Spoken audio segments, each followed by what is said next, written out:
Hello friends, இந்த மிளகாய் வந்து காந்தாரி மிளகான்னு சொல்லுவாங்க. இது வந்து கேரளாவில் கிடைக்கும். இந்த மிளகாவும் நம்ம ஊர் மிளகாயும் வச்சு மாங்காய் வெங்காயம்லாம் போட்டு ஒரு சூப்பரான புளிக்கூட்டு இன்றைக்கி நான் பண்ண போகிறேன். பச்சை மிளகாய் புளிக்கூட்டு.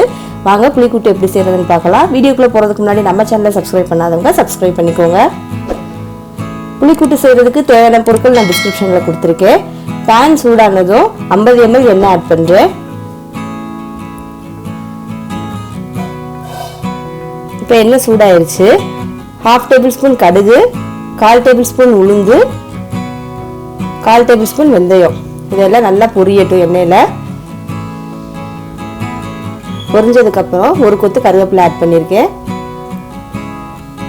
கூடவே இந்த மிளகாய் தாங்க காந்தாரி மிளகாய். இது நான் காம்பு கிள்ளி எடுத்திருக்கேன். இந்த மிளகாய் இதில் ஆட் பண்ணியிருக்கேன். இது ஒரு 25 கிராம் அளவு தான் இருக்கும். நல்லா இந்த எண்ணெயில் பாருங்கள் தெறிக்கிது பாருங்கள். இந்த மாதிரி தெறிக்கிற அளவுக்கு நல்லா இதை வந்து எண்ணெயில் வதக்கிடணும். அப்போ தான் இந்த பச்சை மிளகாயோட ஃப்ளேவர் வந்து எண்ணெயில் இறங்கும். கூடவே நான் 50 கிராம் சின்ன வெங்காயம் கட் பண்ணி எடுத்திருக்கேன். அதையும் இதோட சேர்த்து நல்லா வதக்கிக்கலாம். சின்ன வெங்காயம் நீங்கள் 2 கட் பண்ணால் போதும். குட்டி குட்டியாக கட் பண்ணணும்னு தேவையில்லை. இந்த எண்ணெயில் இடம் வதங்கிருச்சு. இப்போ நான் பச்சை மிளகாய், நம்ம போடுற பச்சை மிளகாய் ஒரு 3 மிளகாய் நீட்டமாக கீறி நான் ஆட் பண்ணியிருக்கேன். கூடவே 1/4 டேபிள்ஸ்பூன் மஞ்சள் தூள், இந்த ரெசிபிக்கு தேவையான அளவு உப்பு ஆட் பண்ணியிருக்கேன். இது எல்லாத்தையும் நல்லா இந்த எண்ணெயோடு சேர்த்து நம்ம பரட்டி எடுத்துக்கலாம்.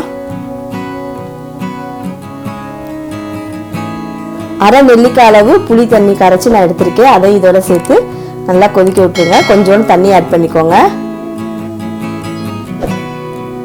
தண்ணி வந்து ஒரு 1/2 டம்ளர் நீங்கள் ஆட் பண்ணிக்கலாம். இந்த தண்ணி புளி தண்ணி எல்லாமே சேர்ந்து கொதிச்சு வரும்போது பச்சை மிளகாயோட உரப்பு நம்மளுக்கு கிடைக்காது.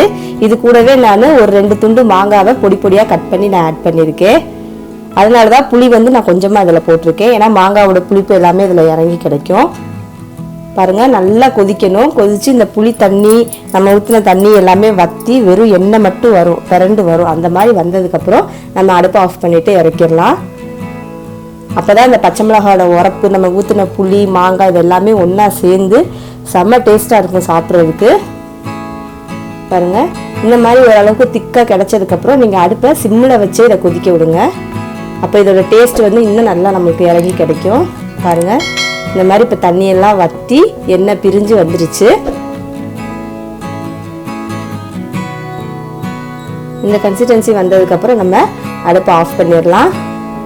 பாருங்கள், சுவையான பச்சை மிளகாய் புளிக்கூட்டு ரெடி ஆயிடுச்சு. இப்போ பேர மழைக்கும் குளிருக்கும் நல்லா சூடாக சாதம் ஆக்கி இந்த கூட்டு வச்சு அப்படியே பிசைஞ்சு சாப்பிட்டீங்க அப்படின்னா செம்ம டேஸ்ட்டாக இருக்கும்.